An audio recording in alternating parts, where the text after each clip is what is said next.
Welcome to this edition of In-Depth Alaska. I'm Tracy Sinclair. On Friday, we learned of the death of Iditarod musher Dan Seavey.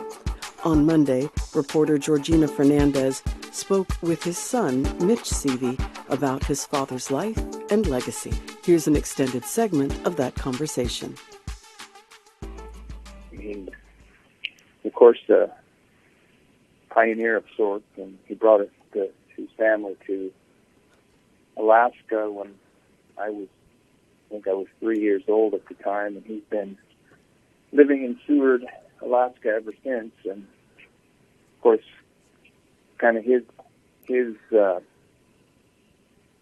passion and dream of running dogs helped lead to the formation of the Iditarod, along with Joe Reddington and others, and that race which he loved and which he ran several times, and of course passed along that passion of running dogs to me and on to his grandkids, notable Dallas among them.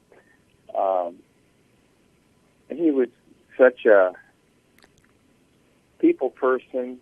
He had a lot of friends and drew a lot of people around him, but in his own gruff and sometimes irascible fashion, people just loved him for the way he was. He was very kind, but yet a very straight shooter. He always knew where he stood, and it actually really led to some really strong relationships that he had over the years. So goes without saying he'll be missed, and we're trying to sort through that yet at this time.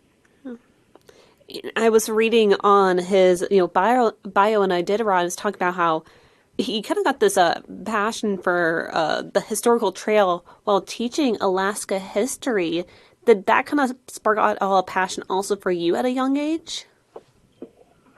No, I've never been as inclined towards the history as much as he has. He had his teaching career in Seward as a U.S. history and Alaska history teacher, and he was just always was fascinated with the old ways and the old days and sled dogs and the original, like the mail routes and the pioneers and trappers and gold miners and things like that were really interesting to him, and I followed along with it some, but never as much as he did. And I know his original passion for mushing dogs started when he was a young kid, listening to radio programs about Sergeant Preston, the fictitious figure, I guess, of the Royal Canadian Mounted Police, and there was dramatizations on the radio about Sergeant Preston and his lead dog King or something like that. And my dad had this imagination and always wanted to run dogs, and that's sort of what led him to take a job in Alaska. Wow. And how did he inspire you and your sons to also participate in this? Well, when I was a kid, there wasn't a lot of choice in the matter. We did chores, we did work, and we did whatever was going on. And he was, when you have a yard full of dogs, it becomes automatic that the kids are taking care of them, and we got more or less recruited to run dogs, which I don't remember protesting. I wanted to, but it just naturally happened because of what was going on at home. And when you run at all the Iditarod, you participate, do you think about your dad? Is that something that's going to maybe stay in your mind when you participate in the next races to come? Oh, I'm sure that he will, but I'm not. I haven't thought about that. Mm-hmm. I'm not sure what my future holds either, relating to dogs, but. I think about him all the time. I mean, he's been very influential and he's important. And as he was in his later years, he was always, really all the time, he's been so supportive of me and proud of Dallas. And so he's always very much on our minds when we're running dogs.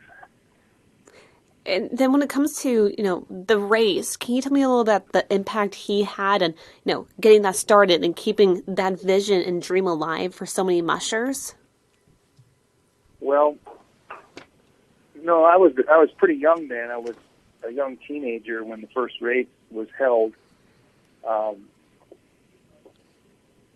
I do remember meetings that we went to at Joe Reddington's house, and the particular discussions that I remember that involved my dad were about the route, because he was the history teacher and had the maps and the old books, and they were trying to be somewhat historically accurate about where to even route the race to. And so, he had input as far as, logistics and where to route the race. I was too young and probably not paying that close of attention to really know what he actually did or who did what, but it was Tom Johnson, who was also instrumental in starting the race, was a friend and commercial fishing partner of my dad's, and he was also friends of Joe Reddington. And through the dog mushing club that they had up there at that time, I remember being involved with like some junior races that started there on Connect Lake, and then afterwards we went to Joe's house and everybody drank gallons of coffee and they talked about having a long race, and they conceived of the Iditarod race to Nome. Initial suggestions involved going to Iditarod because of the name, and then back to Connect. And somebody realized that having all those head-on passes on those kind of trails wasn't a good idea. So they decided to go all the way to Nome.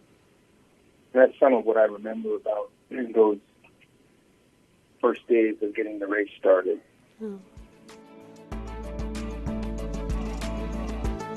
We'd like to thank Mitch Seavey for speaking with us during this difficult time. And thank you for listening to In Depth Alaska.